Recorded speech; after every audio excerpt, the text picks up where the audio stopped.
Les business adaptés aux femmes matures. Bonjour et bienvenue.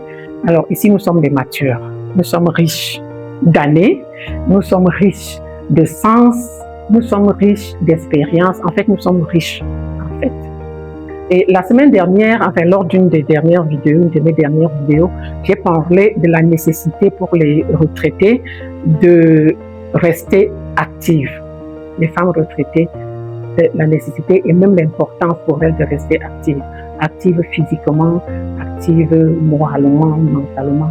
Tout ceci pour garder intactes nos capacités.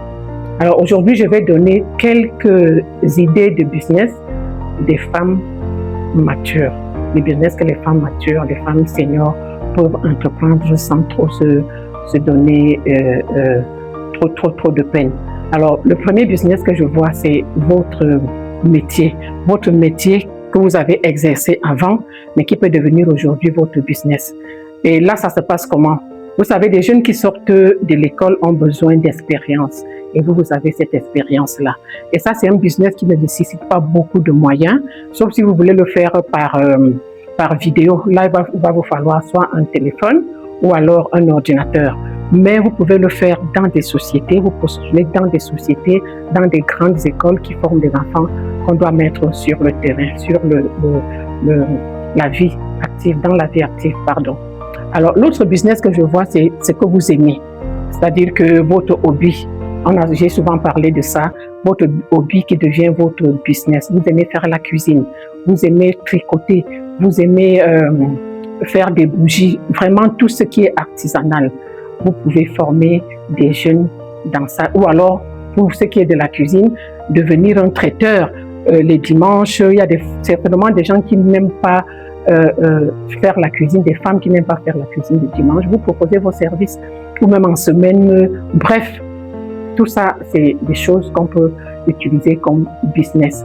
Un autre business, est-ce que vous savez, mais mature, est-ce que vous savez que la plupart des grandes enseignes, les sociétés, les supermarchés en fait, ils n'importent pas tout. Je pense même que, si je ne me trompe pas, ils sont obligés de prendre quand même du local. Donc, si vous savez faire quelque chose, allez proposer dans des supermarchés. Et c'est tellement cool, c'est un business tellement tranquille.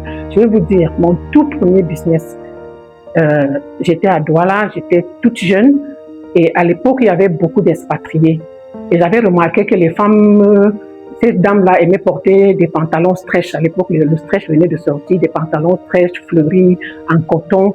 Et puis un jour j'étais au marché Mbopi, au marché Congo je pense, et j'ai vu des pantalons similaires à très bon prix. J'en ai pris et je suis allée proposer ça dans deux supermarchés d'ailleurs. J'ai déposé là-bas en dépôt-vente. Et moi, tous les mois, j'avais mon chèque tranquille. Franchement, c'est tellement relaxant. Tu ne fais pas d'efforts. On peut te faire des virements. C'est-à-dire que tu es tranquillement chez toi à la maison, tu consultes ton compte, tu vois qu'on t'a fait un virement. Et puis quand il n'y en a plus, on fait appel à toi. Donc il y a des petits business comme ça. Je vais vous parler d'une amie qui a été un haut cadre dans la fonction publique. Et quand elle a pris sa retraite, vous savez ce qu'elle a fait? Elle a d'abord ouvert une baigneterie qui marche très fort parce que la plupart de ses relations, et même ça va de bouche à oreille, on prend les beignets chez elle quand on a des événements.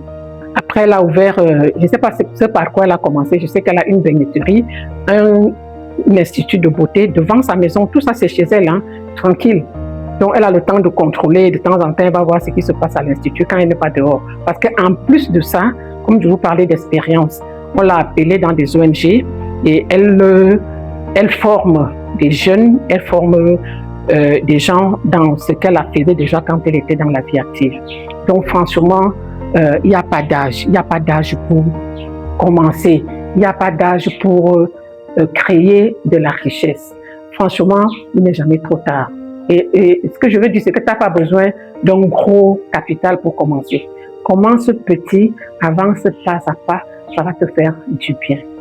Alors, les filles, on ne lâche rien. À très très bientôt.